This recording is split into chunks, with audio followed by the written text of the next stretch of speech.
All right, well, hello everyone. This is Mike with Webs Unweaved. I'm here with Pete from Wealth on Your Side. How you doing, Pete? Hi, Michael. Thanks for having me. Thanks for being here. Well, you know what? Let's just jump right in. And why don't you tell me a little bit about your business? So my business is in the area of financial services, financial education. What we're looking to do, that's a massive space, and we want to help people get their hands around their financial health, around their finances, and we do that by helping them build their financial GPS, using a tool to help them map out how they're going to accomplish things that they want so that they can go from where they are to where they want to be. But it's got to be measured. It's a long trip, and all of our other long trips, we use very specific maps. So why wouldn't you use one for your finances? Yep, that makes sense. How long have you been in this particular business? I have been in this business for 7 years from this summer. I was a middle school health teacher before I found a company that still helps me with the training and gives me the resources. I get to do the fun things like marketing. Oh, that's good. That's good. So then, yeah. How does this work? How do people get in touch with you? I see you have a website about client education series. You want to tell me a little bit about that? Sure. So I don't usually advertise. It's only because based on a lot of the research that I've done and the company's helped me do, advertising just costs a lot of money. It doesn't always produce a result. And when you're talking about people about their finances, walking up to them and just being like, hey, do you want to talk about money? It's going to be a mixed result. So I work off of referrals, word of mouth, prospecting in the different places that I can throughout the community. And the webinar that appears on my website is a group of us, about 3,000 reps from the company. There's about 150,000 of us. They got together and said, what if we all focused on one idea and we all helped each other build the same idea? What would happen? And what's happened is we have better communication with people. Some people, there was a recent study done, and it basically said that people would like to view you through a screen before they'd like to view you in person. So our webinars help people check us out. That makes sense. Yeah, when it was presented to me, it made more sense that I could handle. I was like, hey, and these are all people who have been working many more years than me. They said, listen, we want to try to take this. This was about 6 months ago. So 3 months ago, when we were doing everything virtual, this became a big deal. It became very important. So is this, financial planning? Is this, insurance? We are all areas of finance, and you have to be licensed by the different agencies. So licensed by New York State. For me, I am a financial advisor, fiduciary, all of those wonderful terms that have come out in the last couple of years. And those are federal certifications. And there's a few more that I could take if I wanted to bring the company to a different level. Possibly having my own offices and branching out to have people who have their own offices. And that's in the future. That's why when I saw what you were offering, I was like, wow, somebody that'll listen to me through a screen, that meets the qualifications for today, 2 checks. So. Right. No, I'm here to help. I want to help, probably every small business that can see my interviews, I want to help them. So I do put these interviews out where people can see them, and I hope to get other small businesses in. So, you were talking about the future. If you looked maybe 6 months to a year into the future, where would you like to see your business? I guess this is short term. I would like to be able to meet at least 4 people a month that want to be able to believe that coming into a business and background isn't important to me. As we talk, or if we were to talk another time, you'd hear me talk about an athlete's desire and a servant's heart.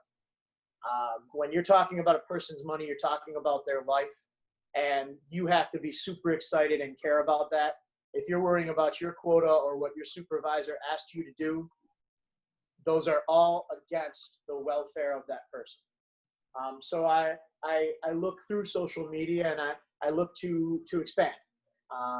My business is with my wife. She's my partner. And from there, I don't really have any limits, but I know that I've been doing it alone for about 7 years. And I'd like to teach people what was taught to me and give them the opportunities that I've got. And everybody wins in the model. When you pour into people who then achieve things, you get repaid. That's a model that we work off of. And it's one that I want to extend to others. Has 2020 been difficult for you, especially with this pandemic? Is that something you can work with, going forward if we continue to be in this pandemic? Is it any different? Have you had to adapt at all? I have had to get better at the tools that were presented to me. So the webinars and the Zoom were already in place for us, probably last year at the end of the year. Right now, the new normal and how people are reporting that this is going to tie up soon, I've been very fortunate getting a hold of clients that haven't stayed in good touch, organizing my campaigns and being able to reach out to people, even if it's just for a birthday or a holiday, to say, hey, I care. I know I'm your financial advisor. I'm probably not in your top 100, but I was thinking of you. So I've only seen the positives. I've built business through LinkedIn and Facebook where I never wanted to go. I just thought I would run down the streets and run into people who were like-minded, and that would just continue. And that's really not where we are. As I mentioned before, people are living their life through a screen. So you have to get a hold of the screens to find. And recently I found the most wonderful people. I've had conversations this week alone that I couldn't script or tell you about, because I would have never imagined that just by being sincere, hey, this is who I am. We don't know each other. Get back a hold of me. Similar to what you and I did. Get back a hold of me if you want to continue. And people are getting back a hold. One woman exclaimed, I always say, you caught my attention. She's like, you caught my attention. I didn't even know that.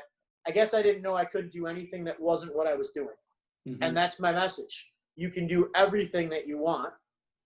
And I have one thing I can offer, but if you leave me in a month and that just gets you off of your normal and gets you thinking about what you were really meant to do, we have a win. I'll have the loss of a colleague, but we're still going to get a huge win. And that's great for business because, like you've alluded to, we kind of have to stir the pot on our own. You kind of get forgotten. If you're not a mega company, even if you're doing that work, sometimes it's just you're not considered. Right. No, I hear you. And again, that's one of the motivating factors to do this for small businesses, is because they can get lost, especially in this time. They're not out there. People aren't out, talking to other people necessarily in person. And they're forgetting a lot of their life that they had. And some of these small businesses can just get lost in the mix if they're not current and relevant and still in front of other people. Yeah. So can you elaborate a little more on your services? Do you offer, say, retirement, annuities, something like that? We offer, when I say all our areas of finance, I'm including retirement services, mutual funds, annuities, managed accounts, life insurance. Because we are the largest independent financial firm in North America, what that allows us to do is we have a great size. So we have 150,000 representatives, and that allowed us over 40 years, because we're not new or young, over 40 years, we brought together companies, and what happened from our interactions with them, we were basically able to accomplish three things. These wonderful companies that you probably know of if I showed you a diagram, they say, hey, listen, I think we're a good fit for you. Can we get in on this? Because you're reaching a lot of people. And we'd say, sure, our products match up. The next option is, yes, I like what you do, but I need you to change some of your products. So very large companies that have sponsorship in sports and on large buildings came to us and we said, listen, we don't want what you give everybody else. We want something that we'll create with you, and you have to decide if it's a good fit for you. And there's the third group, which is, I don't see any connection between our businesses. There's no reason for us to have your services. But we're included in areas like home security. When we do an initial assessment with people and we ask them, Michael, what's your most prized or cherished possession? I can see the kids in the background, and you may actually say your house, which wouldn't be not true because it absorbs a lot of finance. Mm-hmm. So we help people get in touch with if that is really true. I had a woman look right at me and say, my dog. And when I told her that I could get her access to Vivint, she was like, that's the most important thing you told me. And I'm looking over the notes going, it's not. But I'm glad that you see it like that. And that's what I want you to get, is I want you to get a win every time I sit with somebody. I want them to take something away that protects them in the way that they see. What's been one of your most satisfying moments being in your business? When I was an administrator at a local hospital, I made friends with a client, and I wasn't close enough to really ask him where he was in his life, other than I knew his age. And I approached him, and I was like, dude, I'm out of here. I really did not like the position. And I said, let's get coffee. So we talked for 3 hours. At the end of 3 hours, he's like, weren't you supposed to tell me you were doing something different? Now he's my client with the highest assets. He retired. He told me he would never retire after a year of knowing me he was going to retire at 72. He retired mostly because of his own actions at 65. And now instead of getting, little things about what's going on at work, I get the pictures of the sunset over Lake Ontario. And it's like, that's cool. And I have 2 other clients who told me never. I'm never going to be able to. And because of distribution planning and just looking at the numbers, you can't make the number any bigger. You can't take any more with you than you have. Right. You got to create a plan. And that's where we specialize. Locally here in Central New York, we're the only ones that look at the plan.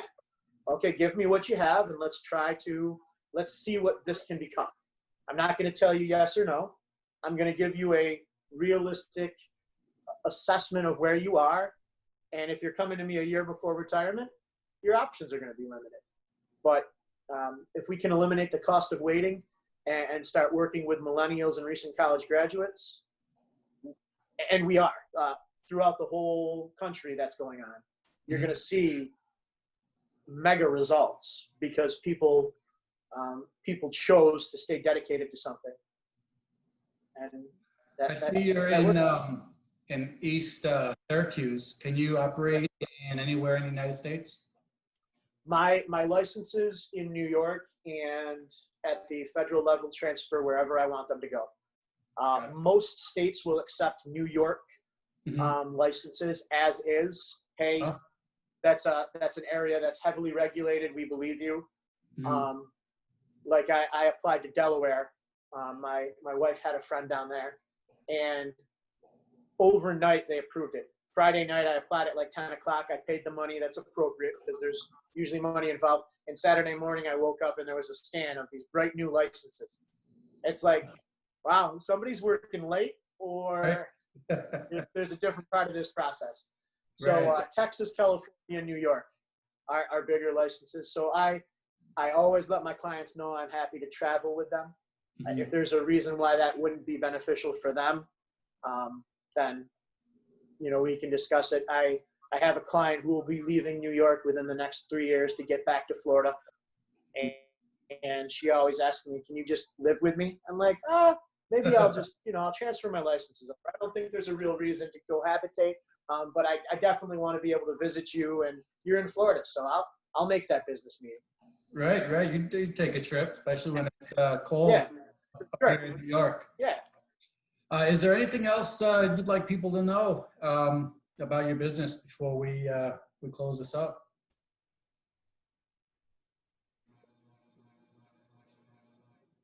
The biggest thing to know about trying to evaluate or take care of your finances is make sure that it's founded in education.